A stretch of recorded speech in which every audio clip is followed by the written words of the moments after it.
and welcome to another episode of Schiffbauer Over Rocks. Got a fun follow-up episode for y'all today. We got my old man back. Had him at the beginning of season 3, and we just realized it was about almost 9 months to the date when we Yep. originally recorded the first installment. So a lot's going on since you and Harford were here. Yes. So it's a lot of fun stuff to talk about. So right now it's kind of like you're a little niche TikTok micro influencer celebrity, if you want to call it that, on the real small scale. Much small scale, yeah. We're being humble about They were it, being humble about it. but I know it's been a lot of fun over the past couple of months just working with you and the Pigeon Face team, just kind of getting things rolling content wise. So you want to tell a little bit more about that? What's Yeah, we transpired? we got we were picked to go on this podcast. It's getting out there. It's getting pretty big now. Called Locked In with Ian Bick, and we went up to New York. Paul, Matthew, the cameraman, and Harford, and it was neat. They had me on the show. We talked for 2 hours. Had a nice studio there, and we talked about my life when I was in a different business. Most people know me nowadays, or within the last 20, 30 years, as a bar owner. But prior to that, owning the Curb Shop, I was involved in uh, illegal gambling. I always say organized crime, but not Italians. It was organized by local guys that kind of controlled the politicians in Maryland. The local guys, the guys in Annapolis and things like that. So we went up there and pretty much told my story to Ian, and it was different. It was a different thing for him because usually his podcast he only talks to people that have been locked in, literally locked in jail. I'm surprised he said yes. Yeah, and I When we think put the inquiry out. yeah, I was surprised too because when you floated it saying we're going to send something to him and see if he has an interest, he said during the interview, I don't know if it was on the interview, but he said that his main interest was that we both, him and myself at a young age, wanted to be a federal agent, which is what which was kind of like, You did your homework on him. He liked that. yeah, he liked that. I Yeah, think he was a little scared of you or thought you were insane by the know. end of the interview. But yeah. But that was the niche. He said, yeah, when I was younger, I wanted to be a federal agent, and that's how I opened up the show. If you saw it, Ian Beck Locked In.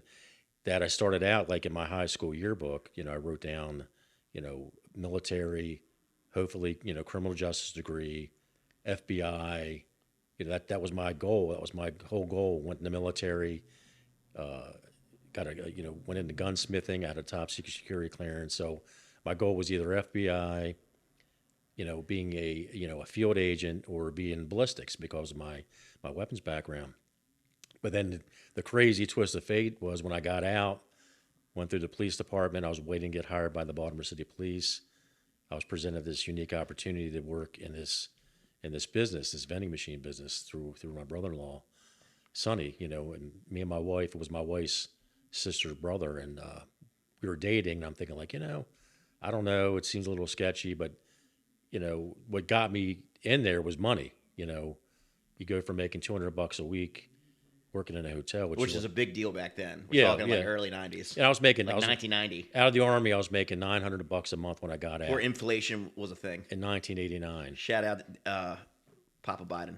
So, I was making $200 a week working in a hotel, and then here he offers me, $35,000 a year to start.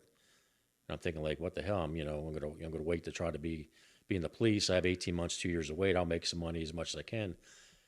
And then it's kind of one thing led to another. Then I'm entrenched in this business. I'm, collecting money. Police are raiding accounts. Getting, involved with police. Not that I want to be, but we're at the accounts, they're raiding and all, and my name's getting written down. So I'm kind of being known in that business. And the more I got involved in it, and the more I was doing, the more money I was making, and that kind of like sucked me in. So there was illegal activity. I started carrying a gun within 6 months to a year because some of the spots we had were real bad areas of town, and everybody's looking at you're always looking over your shoulder like you're gonna get robbed or something. And Ian had made a comment about oh, you carried a gun and you had a permit and all this and that, and I said no, and he was like, what? He goes, what do you mean? That was so funny. He goes, what do you mean you carried a gun? I said, well, initially, I said, eventually I had a permit, but initially I didn't. And he goes, you didn't think, he's like, you didn't think that was wrong, carrying a gun without a permit? And I said, I used the analogy, it was like playing cops and robbers for real, because I knew the consequences. I don't want to get shot or robbed. I wanted to protect myself. But I knew the consequences if I got called by the police with a gun, a legal gun, but illegally carrying it. Yeah, there's consequences too. And I told him, I said, I just rolled the dice. I mean, my life and my health was more important than me having a permit at the time, because, these guys were always looking to stick us up because they knew we were carrying a lot of cash. But we talked about a lot of different things about the how the business worked. He really didn't know about how the business operated and how there's a hierarchy. And I said, like I said, I kept saying it wasn't La Costa Nostra. It was local guys that owned vending machine companies. I mean, there's dozens and dozens of them, but there was 5 major ones, of which one I was a part of. It wasn't the 5 families, though, folks. Yeah, it wasn't the 5. I'm not mimicking the 5 families. It was 5 guys that had the most accounts that would meet, and they controlled about 80 to 85% of all the accounts in Baltimore City and Baltimore County. And he was like, he didn't know anything about it. I said, yeah, because it wasn't the Italian mob. They weren't going out shooting people to get accounts. I mean, they met, they talked about problems and grievances. I mean, occasionally somebody going and smashing machines up, to make a point. But that was kind of the extent of it. I mean, we had guys that were, some of the 50 accounts we had some guys that were jerks that had to be, kind of straightened out. I would say straightened out sometimes. And he asked me, you had all these accounts, you're roughing these guys? I said, no, most of the accounts were people that did what they had to do. We went and we collected the money, no problems. But we had a handful of accounts, probably a half dozen to a dozen. The guys were like, you had to be on them, you had to press them, because, we loan these guys, we're like bankers, we loan these guys money for them to buy a bar. But then yet we controlled the bar in the sense that they owed us money. We put poker machines in there, cigarette machines, jukeboxes, pool tables, and, we collect the money and they pay us so much money out of their end till the debt's paid off. And we have them for 5 years. They sign a 5-year contract. Usually how it worked, we get our money back within a year, and we got 4 years, of a free ride with, they're locked in. They can't change accounts and all. And that's kind of how it worked. And like some of these guys would, occasionally fake break-ins and things like that. And what was the craziest excuse or gaslighting that one of these guys you funded try to pull on you? We had a guy in Greektown who had a bar, and it gets broken in. We get a call, hey, so and so Nick's bar got broken into.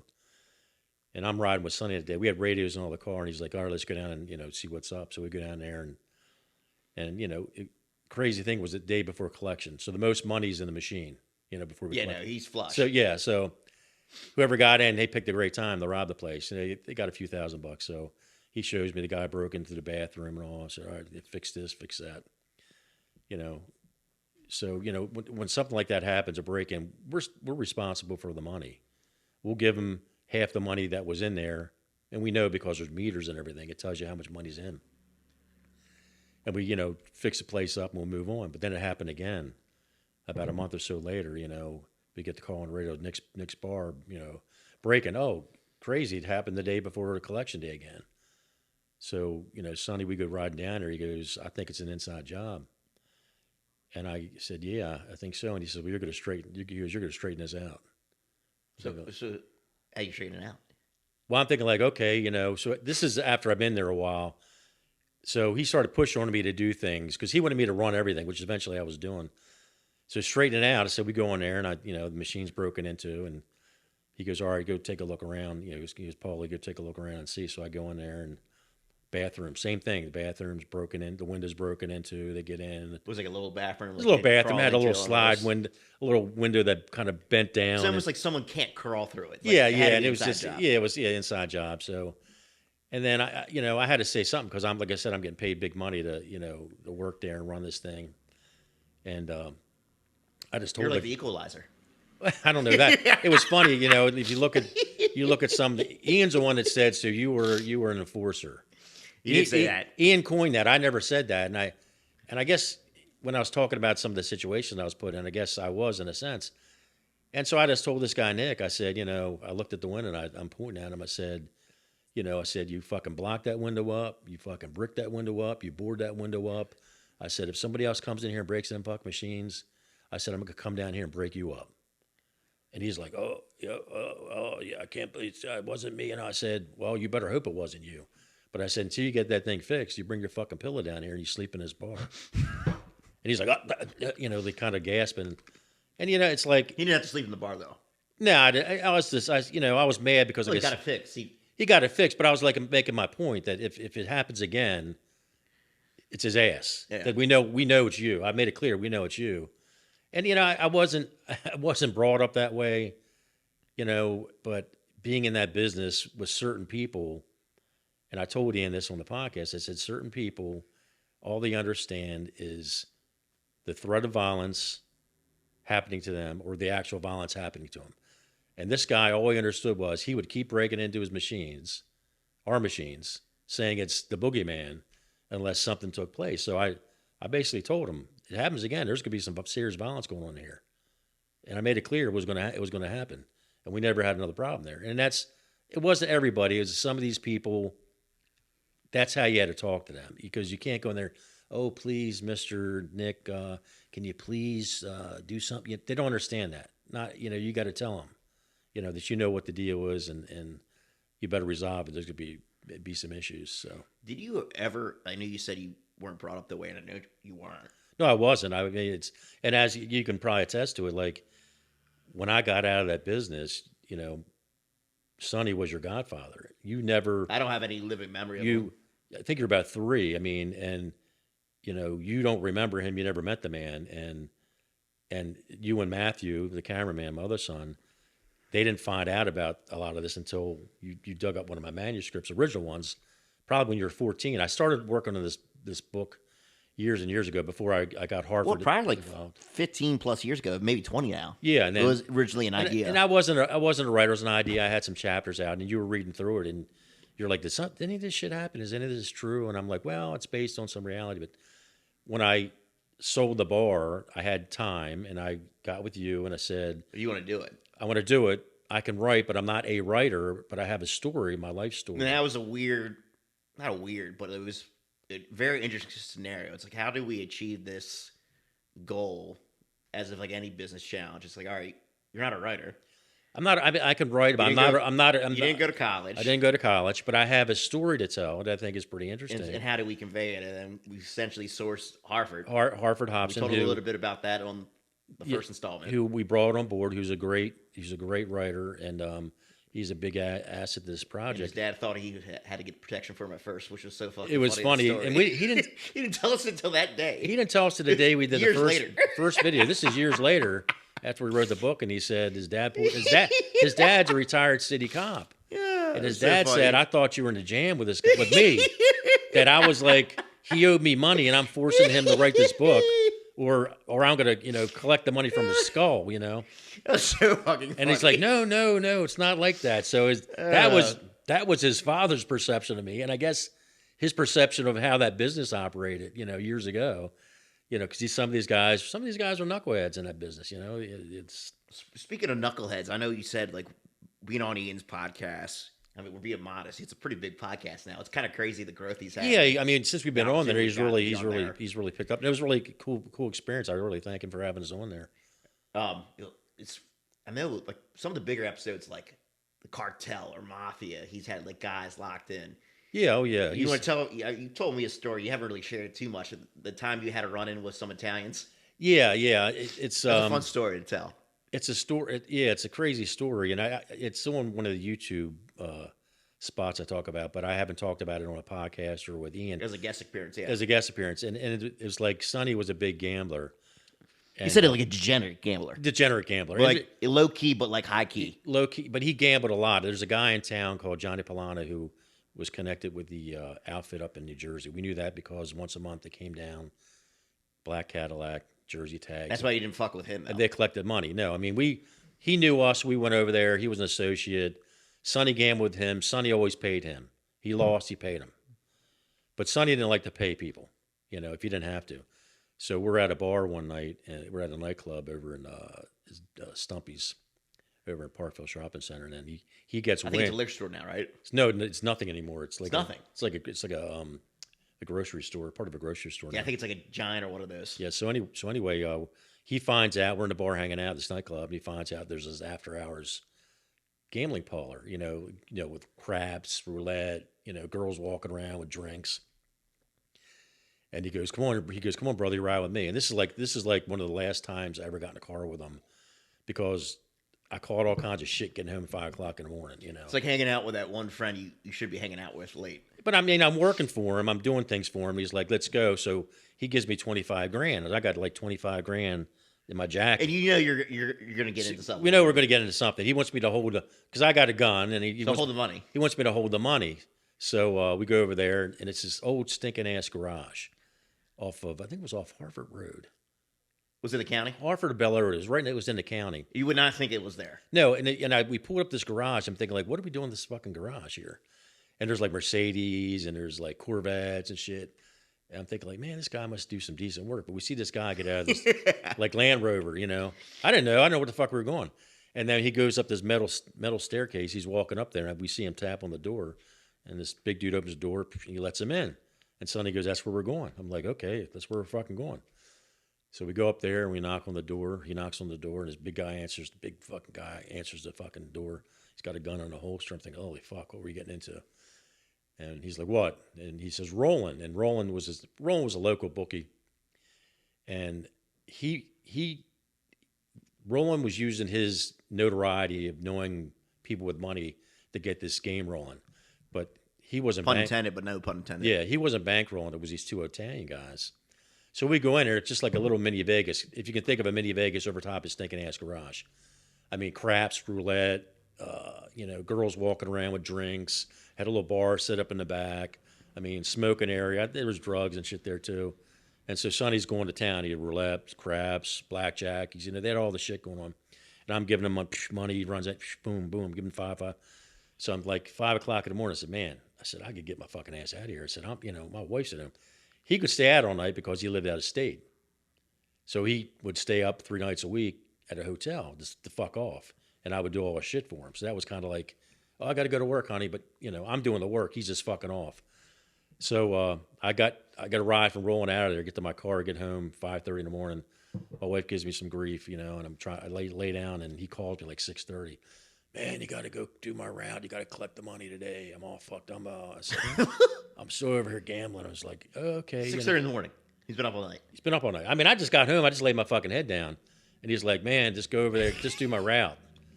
And I knew his route because I've been collecting it because he, like I said, he goes to Vegas, does whatever with his girlfriends. And so I go, do his route and all. And then later that day, he calls me up, and I met him for lunch. He's like, "Oh, man, I fucked up. I said, "What happened?" He goes, "Man, I lost like 30 grand. I said, "Yeah, no shit. I was carrying it for you. I was giving it to you." He's like, No. I borrowed 30 grand from the house." I said, "What? You fucking blew 60,000. This is the kind of degenerate gambler he was." 30 boxes Ziti for those who've seen The Sopranos. No, he brought 30, and he blew it all. He borrowed 30 from these fucking Italians.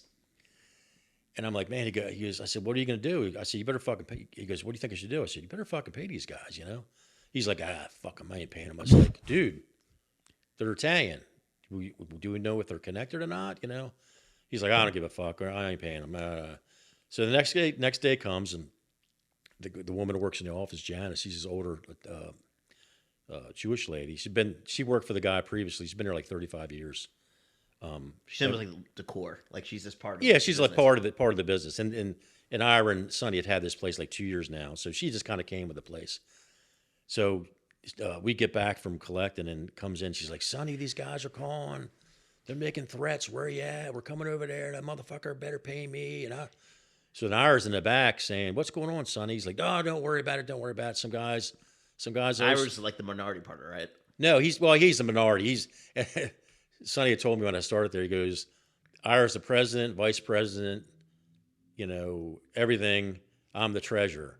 And I said, "But Sonny ran everything." I said, "Why is he the president, vice president?" Because if we get caught for gambling and they kick the door in, they're going to arrest Ira, not me. So Sonny set it up that Piece way. of shit. Yeah. So I mean, he was a big thinker. He was a genius, but he was always thinking about crime. He was always, always thinking about how to get over on people. So I was like, "What's going on, Sonny? These guys are calling. They're making threats. They said they're coming over." He said, fuck them. I ain't paying them. He's like, "Well, you better fucking call them. Tell them you're not paying them. We don't want to come over here." And I was wondering why, because that morning when he called me, he said, make sure you bring Bessie. That's what I call my 20 gauge shotgun. And I always had my 38. And Bessie it was legal. It was just like this long, had a pistol grip. And I could keep that underneath the jacket. I had like a thing I would keep on underneath my jacket. Not that I did that, but I could, but I could keep it underneath my jacket if I needed to. It was that small, but it was legal. If he needed to. If I needed to, it was legal.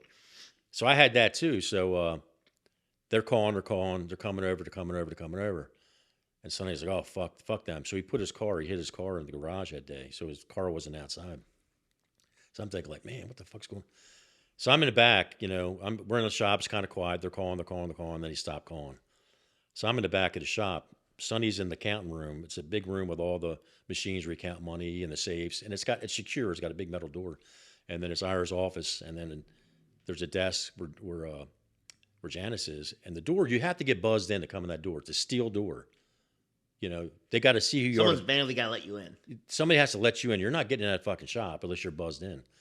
So he's like, "Don't answer the door, don't answer the phone, Janice, nothing." So all of a sudden, the mail lady shows up, and I'm in the back, kind of like walking around with my shotgun, saying, "Man, I hope nothing goes down, man. I don't need this kind of shit, So the buzzer, she hears the buzzer going off, and she's like, "It's the mail lady, Janice. Look, the mail lady." So in comes the mail lady, and they hear this. Oh no! There's a scuffle up front. So apparently these two fucking Italian guys are coming in. I could hear that from the back, and they're like, "We're here to see Sonny." And the mail lady's like, "What the fuck?" So she kind of drops the mail off, and she scoots out. She's like, she didn't want any part of this, because these guys look the part. They look like, two of Tony Soprano's goons coming in there.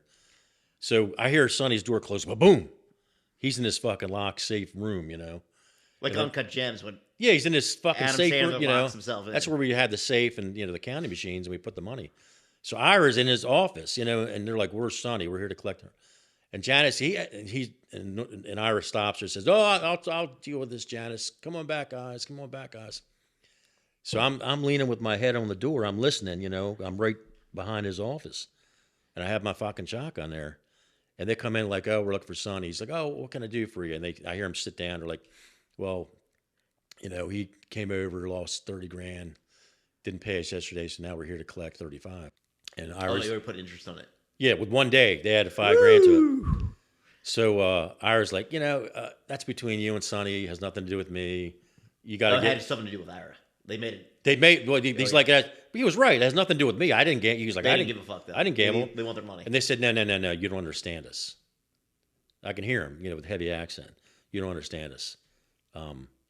Your partner, Sonny, lost $30,000. I'm just picturing someone who looks like Christopher from The Sopranos. No, these were big guys. Oh, big guys. These were big guys. Big goons. Big goons. Okay. With the gold, And so you don't understand. We're here to collect 35, and if Sonny's not here, we're collecting it from you.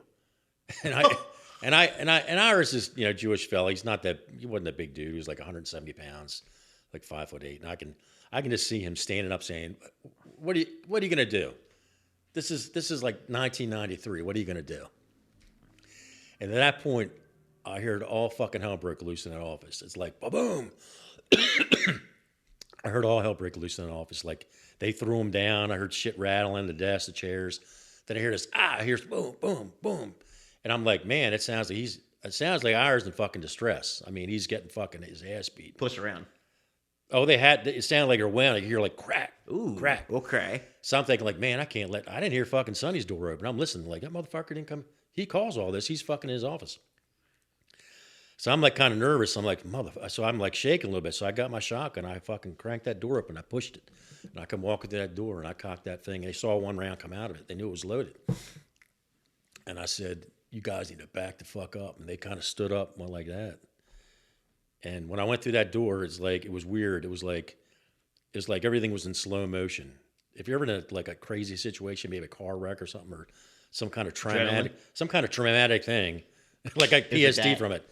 It's like everything slowed down. And when I went through that door, I swear I smelled urine, garlic and cheap Italian cologne. Stop. I swear. And then when I swung that gun around and cocked that fucker to them, they didn't flinch. You didn't pull it though, because you're here. No, I mean I had it out. I swung it around. I'm pointed at them. You fuckers, and they get up and they get off fire, and they said, what the fuck are you gonna do? And they had a heavy Italian accent. It was almost stereotypical, I would imagine. Yeah, they were like, what the fuck are you gonna do? And I said, take one more step, and you'll find out. And they fucking believed me because they backed out of there. They backed the fuck out with their hands up. And they said, we will be seeing you again. And they fucking walked out. And at that juncture, a couple minutes went by. Yeah, it's like 11th hour. It's like nuclear codes. Yeah, so what's going to happen next? So then I'm thinking like, Janice comes, what the fuck? Sonny's... Ira's like, what the fuck? And then all of a sudden, he comes out of his office. Sonny comes out of his office. All the shit went down. He's still in his office hiding. He's in a safe office. He's like, and me and I were like, what the fuck is going on? And in the process, Janice says, I quit. She had been there like 35 years. Poor Jewish and she goes, and I said, these guys are, the racketeering, laundering money, loan sharking. They're doing all this illegal activity, running an illegal gambling operation. And that was the worst thing she's seen. She says, I quit. That was her last day. So then me and Ira turned to Sonny like, and I'm still holding that shotgun. I'm like, man, what the fuck did you get me into? And Ira's like getting off the floor because they were going to put $35,000 of damage on him, put his ass in the hospital. I couldn't let it happen. Sonny was going to let it happen. I couldn't let it happen. He's like, calm down. I'll get this taken care of. I'm like, you're going to get it fucking taken care of. I see, these motherfuckers are going to kill me. I said, they might kill you. I don't know. These motherfuckers are coming, give money one way or another. And I said, we don't know if these guys are legit from the jury. Connected or not. We not. don't know, if they're associates or not. So he gets on the phone, and we knew people. We were politically connected. A good friend of mine, which you boys called Uncle Phil the day he died. He was a judge in Baltimore County, as Baltimore County Liquor Board judge. And he knew everybody. He was, that's how we were connected, and that's how we stayed out of a lot of trouble. So real fast, we got an answer through the police and all that they were going over back to run their thing. They'd be back tomorrow. And basically what was going on, we were told, call the police 8 o'clock after they get started and say, you heard a gunshot coming from that area. I had to do that. And they would raid the place. That's what I went over there 8 o'clock at night, made sure everything was happening. Called the police from a payphone. When they had payphones back then, you couldn't trace them. And said, I heard a gunshot coming from this, The after hours place. Yeah, and then the police knew because we knew the commander. Pretty much you set them up. Yeah, we knew the commander over there, and he said everybody went over there. So once they got there, and they saw what was going on, it's illegal to have a gambling parlor like that. And some of these guys, blatantly. Some of these guys were carrying guns, so these guys got locked up. They had warrants against them, and they got locked up, and they got pretty much shipped out pretty quick. But then the next problem was. The Johnny Polano, because we ate lunch there a lot. And Sonny didn't know if these guys were connected, but Johnny Polano would know. So he tells me, he goes, you need to go have lunch with Johnny Polano. I'm like, why do I have to have lunch with Johnny Polano? Aren't you going? He said, no. Well, he didn't want to go. He didn't know what he was walking into if these guys were connected. So I go over there, and I didn't have a beef with Johnny Polano, nor did I want to beef with Johnny because he was connected. And I went over there for lunch, and I'm a little nervous, and I order my shit, and he comes over to the table, and this guy, it was funny because I even told Harford, we went down to the same place. Great subs before the Chinese bought it. Yeah, we went down there, and I was telling how the guy would dress, dark hair. Nothing against Chinese people, but silk shirt, slacks, white apron, gold jewelry, not a thing on his apron. And we went back there years later, when we were doing the script. Are you pretty sure you it was saw him? Or... He was there, but he was older and heavier like me. But he didn't recognize me. I mean, but... Yeah, it's 20 plus years, 20, 25 well, years. Probably 30 plus years. Yeah, at that point, yeah. So we go in there, had 25 plus. Yeah, so we had lunch and all, and we enjoyed the sub. So anyway, back to the story. So I go there, I'm eating my sub, and Johnny Polano comes walking over my table, and he sits down. And I usually go over there with Sonny, because that was her thing. We go over with Sonny. Sonny might gamble a little bit, pay him back the money, whatever. And then I'm looking at Johnny. I said, can I help you, Johnny? He's like, I heard what happened, what went down. I said, you did? Oh. And I'm thinking like, oh, fuck, this is it. Somebody's going to come up behind me or something. And he says, he goes, you lucked out. He goes, you really fucking lucked out. These guys weren't affiliated with anybody that he knew up in Jersey or New York or anything. That they were people they were looking at the Baltimore market because the real Italians, the mob wasn't really in Baltimore because it was small. I feel like they never were, unless they were like 50s or 60s. Yeah, they were earlier, but it was small. It wasn't, a big city. So these guys were happy making 50, 60,000 a week. To them, that was nothing. They were making millions. Yeah. So he said these guys weren't, who you think you were. So he says, he goes, you're lucky. And I looked at him and I said,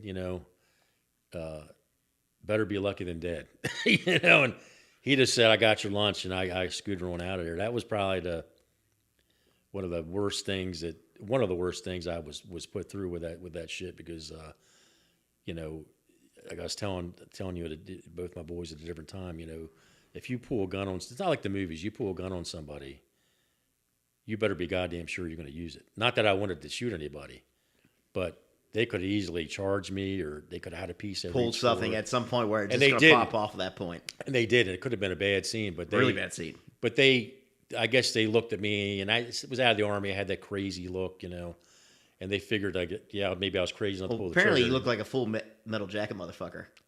What was the Mom, story you told me before where you went to the one club, Christopher's, and the Bouncers? The one owner came up to you? Yeah, like I said, that's a segue, but we're going to segue. Yeah, we're going to segue. I was at there's a hank at this nightclub called Christopher's, and I used to go in there. I used to do some shit. People couldn't believe I would get over the shit. I'd like in Germany, we'd drink and I'd smash the fucking shot glasses and shit on the ground. Nobody was smashing shot glasses in my bar though. None of that shit happened. Well, we'll talk about the Curb Shoppe a little bit before we wrap up today. So I'm in there, and and people couldn't believe I'd get away with shit in there because they had these two giant bouncers, and they always had football players from Towson State or whatever. Towson University. I think Towson U now. It was TSU back then, Towson State University. Gotcha.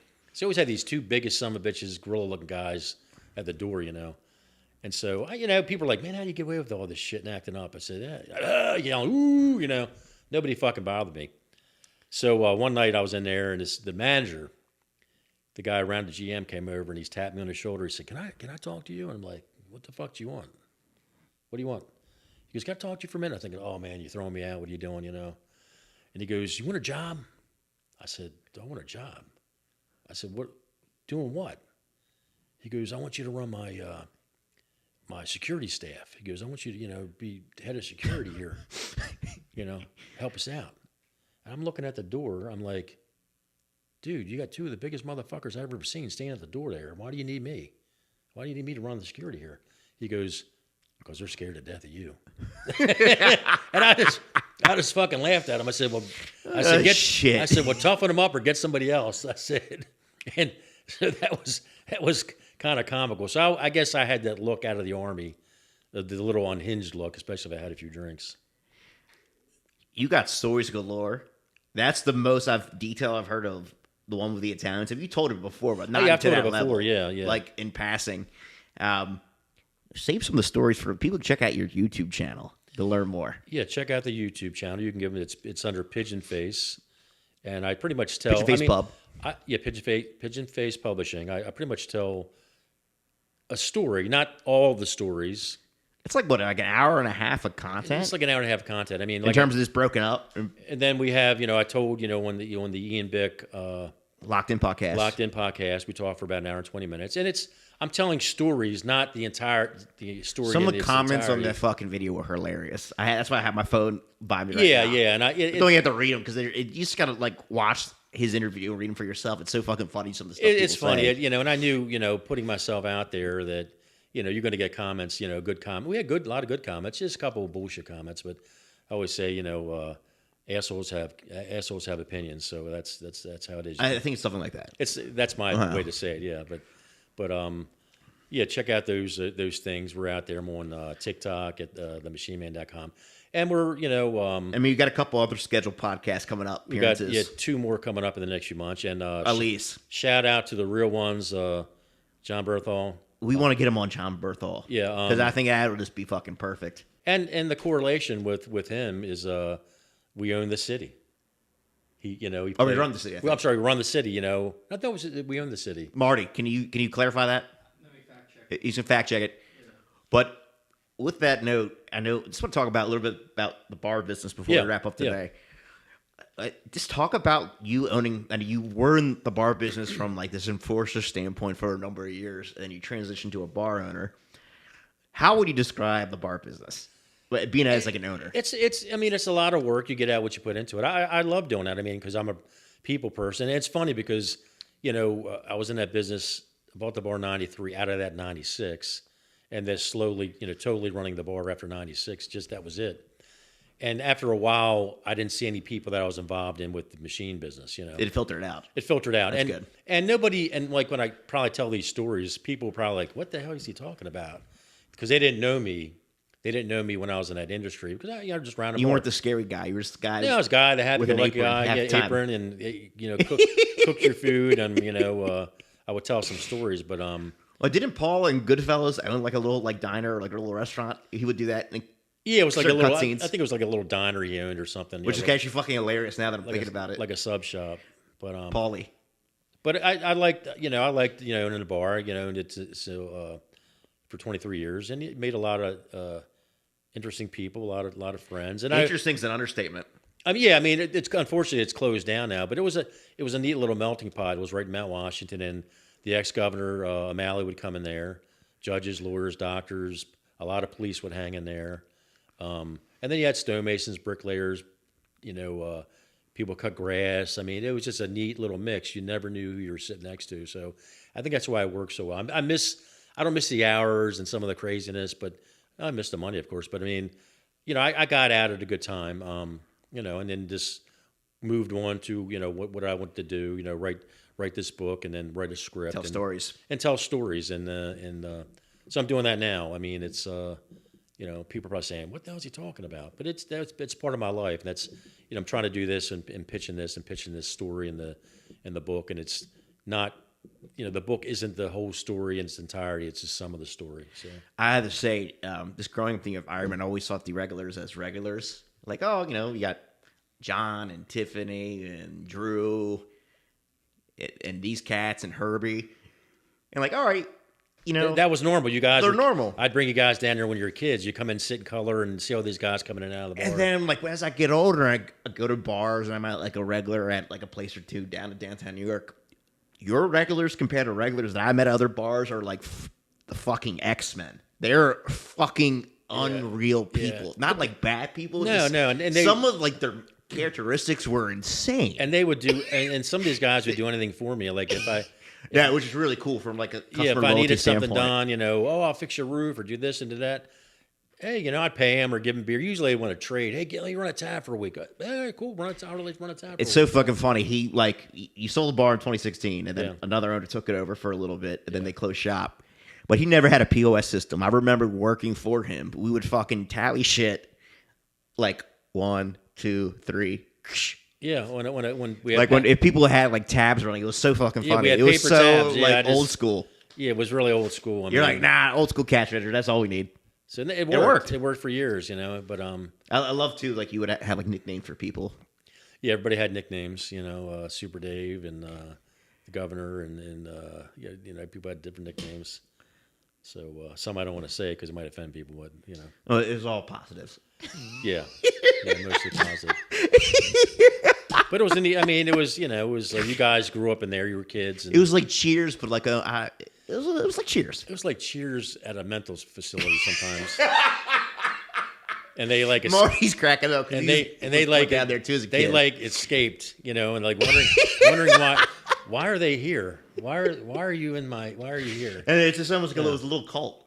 I remember when you announced you're selling. I felt like grown men were about to cry. I thought it was going to bring like pitchforks and the torches. You would have thought someone died in the rioting in the streets. They were happy for him, but they're like, "What the hell? What's going to happen? What's going to happen?" And I'm like, I'm getting my knot. I'm getting my knot, and I'm going to move on and do something else. Well, I think some of them used to joke because I was still going there after the fact for a little bit. And Harvard, ironically, worked there after the fact. They would call it AP and BP, before Paul and after Paul. Yeah. AP and BP. And I had to stop going in there the first year I sold it because I'd go in there to have lunch or something or meet somebody, and they'd bring their food over and say, "Look at this," and complain. I'm like, dude, I sold the place. I have not Customer loyalty's I have on nothing to another do. level. Look, he's fucking the place up. I'm like, I don't have anything to do with it. I'm just, And then I had to stop going in there because it just every time I went in, they're like, oh man, you're fucking. I'm like, it's done, it's sold. What do you want me to do? And it's a fun chapter of your life looking back on Yeah, it. yeah. It was one of these things. It worked. Help out. influence some of the fictional aspects of the script and like. Yeah. So and it was funny too. Well, some of the people, the characters, Use their names. I use their names. Sergeant John Dudley. Yeah, can I use your name? And some of these guys that came in the bar all the time. They're in there. So that was pretty cool. But it's been good. It's been a neat ride. Like I said, we're still out there. We're just kind of getting started. I mean, it's been a couple years, but I feel like we're getting some really interesting traction right now. Yeah, now we're getting traction, which is cool, and then we'll see what happens from here. Let's make it fun, Dad. Yeah, it's kind. I always say it's kind of what like, other people can say that. It's kind of like getting hit by lightning. It may never happen, but hey, we're putting it out there, and there's still interest. We'll talk about it. And if somebody wants to give me a check for it, I'll take that too. He'll tell everything, real names. I'll tell everything, real names and all. I got some good stories. No, he told some really good ones today. That being said, I mean, anything else you want to say, Senior? This is like a follow-up episode. This has been really fun. I want to thank you again for having someone locked in, and then since then we've actually had people reach out that want to have me on. We got a booking off it. We got a booking off off that it, in earlier today. And then there's another one that's tentative, may happen next month or the month after. Hey, it's gonna happen. I'll lock it in. So it's been good. So we're just looking forward to move forward, and I'll tell the story to anybody who wants to hear it. And if somebody wants to give me big money, I'll tell the real story. Wink, wink, nod, nod. I'll provide names. And some people in Congress will be like, "Oh, well, thanks, Senior. It's always a pleasure. Thanks for having me. Appreciate it. Let's get something to eat." Oh, perfect. Yeah. Blood sugar's running low. Exactly. Thank you, Casa Cigars. If they were around in the 90s, Monica Lewinsky would get one up her hoo-ha. That's all, folks. See ya. We might have to put that in. Okay. You need to eat? No. I just want to say Let's get something.